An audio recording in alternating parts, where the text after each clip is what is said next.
നമസ്കാരം. ഞാനൊരു 10ാം ക്ലാസ്സുകാരൻ്റെ അമ്മയാണ്. അവന് തിങ്കളാഴ്ച പരീക്ഷയാണ്. അപ്പോൾ നമ്മൾ ഇതുവരെയും അവരെ സപ്പോർട്ട് ചെയ്ത് കൊണ്ടുവന്നു. ഇനി എന്ത് ചെയ്യാമെന്നുള്ളതാണല്ലേ. പരീക്ഷകൾക്കിടയിലും ദിവസങ്ങളുണ്ട്. അപ്പോൾ ഒരു പരിധി വരെ രക്ഷകർത്താവിൻ്റെ ടെൻഷൻസ് കുട്ടികളിൽ കൊടുക്കുന്നത് അങ്ങനെയാണല്ലോ. നമ്മളിപ്പോൾ നമ്മുടെ ടെൻഷൻ എന്തായാലും അവരിലോട്ടും വരും. കുട്ടികളുടെ അവസ്ഥ എങ്ങനെയാണ്? ഈ വർഷം തുടങ്ങിയത് മുതൽ ഓരോരുത്തരും ഏത് ക്ലാസ്സിൽ പഠിക്കുന്നു എന്ന് ചോദിക്കുമ്പോൾ കുട്ടികൾ പറയും 10ാം ക്ലാസ്സിൽ പഠിക്കുന്നു. അപ്പം തൊട്ട് അയ്യോ 10ലാണോ, കളിച്ച് നടക്കില്ലേ എന്നിങ്ങനെയൊക്കെ നമ്മളെ കുട്ടികളോട് എല്ലാവരും പറഞ്ഞ് നമ്മളെ മക്കളെ ഒരു വല്ലാത്ത അവസ്ഥയിലാണ് ഈ ഒരു വർഷം മൊത്തം അവർ വന്നിരിക്കുന്നത്.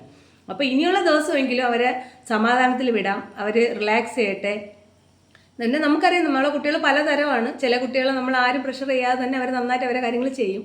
ചില കുട്ടികളെ രക്ഷകർത്താക്കൾ ഉന്തിയും തള്ളിയൊക്കെ വിട്ടാൽ മാത്രമേ അവർ എന്തെങ്കിലും പഠിക്കുകയൊക്കെ ചെയ്യുള്ളൂ. അപ്പോൾ അതൊക്കെ മനസ്സിലാക്കി തന്നെയാണല്ലോ രക്ഷകർത്താക്കൾ ഇതുവരെ അവരെ കൊണ്ടുവന്നിട്ടുള്ളത്, അവർക്ക് ആവശ്യമുള്ള സപ്പോർട്ടൊക്കെ കൊടുത്ത്.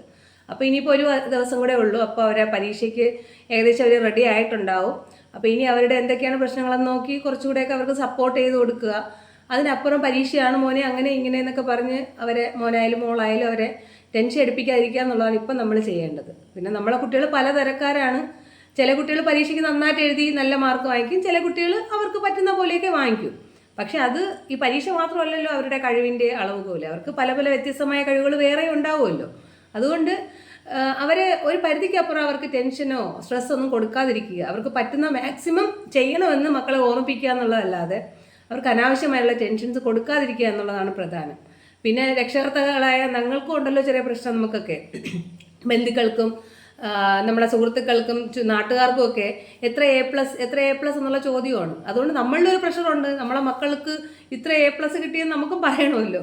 അപ്പോൾ അങ്ങനെയുള്ള ചിന്തയൊക്കെ രക്ഷകർത്താക്കളായി ഞങ്ങളിലുള്ളത് നമുക്ക് മാറ്റി വെച്ചേ പറ്റൂ. ഇപ്പോൾ ഞാനായാലും അവർക്ക് പറ്റുന്ന മാർക്ക് അവർ വാങ്ങട്ടെ. അവരുടെ കഴിവ് ഇതിൽ മാത്രമല്ല, നല്ല മാർക്ക് വാങ്ങിക്കുന്നവരും മാർക്ക് കുറച്ച് വാങ്ങിക്കുന്നവരാണ് നമ്മുടെ മക്കൾ. അപ്പോൾ അവരുടെ കഴിവ് അതുപോലെ അവരെ പൂർണ്ണമായി ഉൾക്കൊണ്ടുകൊണ്ട് നമുക്ക് ഈ പരീക്ഷയ്ക്ക് അവരെ സജ്ജരാക്കി വിടാം. അവരുടെ മാനസികമായ ഒരു സന്തോഷമാണ് നമുക്ക് വലുത്. അവർ 10ാം ക്ലാസ്സിൽ മാർക്ക് എങ്ങനെ വാങ്ങിച്ചാലും അവരോടൊപ്പം നമ്മളുണ്ട് എന്ന് അവർക്കൊരു പൂർണ്ണ വിശ്വാസം കൊടുക്കുക. പിന്നെ അവർക്ക് പറ്റുന്ന പോലെ മാക്സിമം മാർക്ക് വാങ്ങിക്കും എന്നുള്ള വിശ്വാസം നമുക്കുണ്ട് എന്നതും അവരെ ബോധ്യപ്പെടുത്തുക. അവരുടെ എല്ലാ കുറവുകളും നന്മകളും ഒക്കെ മനസ്സിലാക്കിക്കൊണ്ട് കുട്ടികളെ പരീക്ഷയ്ക്ക് നല്ലതായിട്ട് സജ്ജരാക്കി വിടുക എന്നുള്ളതാണ് ഇപ്പോൾ നമ്മൾ ചെയ്യേണ്ട ഉത്തരവാദിത്തം. അപ്പോൾ എന്നെക്കൊണ്ട് അത് പറ്റട്ടെ എന്നുള്ളതുപോലെ നമുക്ക് എല്ലാ രക്ഷകർത്താക്കൾക്കും നല്ലൊരു പരീക്ഷാ സമയം മക്കൾക്ക് കൊടുക്കാൻ കഴിയട്ടെ എന്ന് ആശംസിക്കുന്നു. നന്ദി, നമസ്കാരം.